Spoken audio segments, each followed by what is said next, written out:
Meus amores, vamos para a aula de geografia. As paisagens rural e o clima. Vamos fazer uma leitura no texto? Vamos acompanhar a tia Débora? Então vamos lá. Além do tamanho de uma propriedade rural e do modo como seu espaço é utilizado, alguns aspectos naturais tornam uma paisagem rural diferente de outras, tá? Uma dessas características é o clima. Se vocês observarem essas duas imagens, você vai ver. A primeira, o mato está todo seco, tá? Na outra, a pastagem aí já está verdinha. Por quê? Depende do clima. Como que nós estamos vivendo o clima atualmente hoje? Nós estamos no meio de agosto. Já estamos no dia 26 de agosto. Então, esse clima, o clima agora não chove.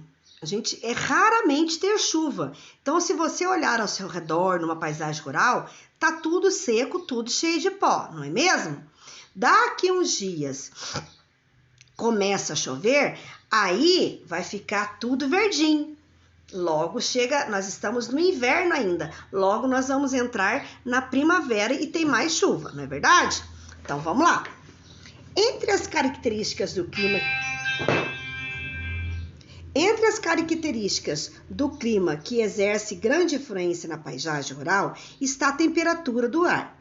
Dias mais quentes, dias mais frios. Agora nós estamos vivendo dias de manhã faz frio, depois esquenta um pouquinho, né? Sai aquele sol quente e quase a gente não tem chuva.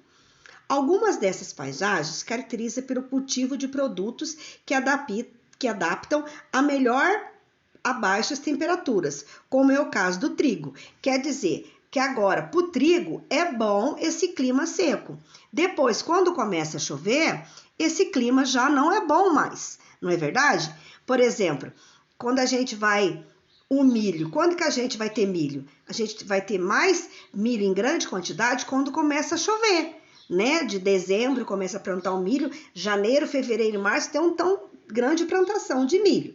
Então, tem tudo a ver com a temperatura e com o clima, tá? Não se planta milho com o tempo seco que nós estamos vivendo agora, porque não vai dar nenhuma produção, tá?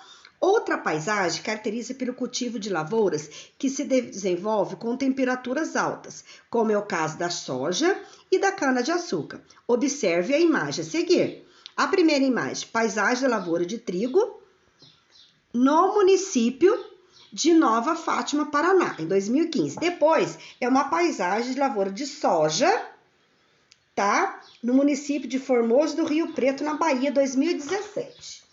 Então, deu para entender direitinho, né? Tem atividades agrícolas que se dá para plantar com clima quente e seco, e outras já não dá. Precisa de temperatura alta e de bastante chuva, como é o caso do milho que eu expliquei para vocês, tá? O morango, por exemplo. O morango, ele é mais no inverno. Nesse tempo seco, a plantação de morango tem abundância, quer dizer, tem bastante, tá bom? Aí depois, vocês vão fazer a atividade. Bom, olha, tem aí, observe a imagem a seguir. É tipo um gráfico, tá? Tem uma paisagem aí, vai do 1 até o 4 e na horizontal vai de A até o D. Agora, identifique e escreva aonde estão localizados os seguintes cenas. O trator de arado, o trator arando a terra, pequena horta, gado pastando, lago. E depois a roupa, a roupa no varal. Aí é só você pegar, por exemplo, assim, aonde que tem uma roupinha no varal? Tá na horizontal tá na letra C e na vertical está na 1. Então vai ser 1C, tá bom?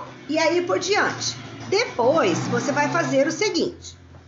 Agora, já observou algumas características do clima, com a temperatura do ar mais fria, quente, né? E a ausência ou ocorrência de chuva, alterando a paisagem do lugar onde você mora. Em uma folha de papel, pode ser no caderno de desenho, desenhe algumas modificações que você tenha percebido na paisagem no lugar onde você vive. por causa da ação de característica do clima. O que vocês vão fazer? Vocês vão fazer um desenho, tá? Um clima com bastante chuva, como é que fica? É quando você está na sua casa, e um clima quando você está com pouca chuva. Vamos fazer assim, muita chuva, pouca chuva. Faça no caderno de desenho, tá? Tem diferença entre o clima com pouca chuva e muita chuva? Bastante, né? Então faça esse desenho. Aí você vai ter que mandar a foto das atividades para a tia Débora. Beijos!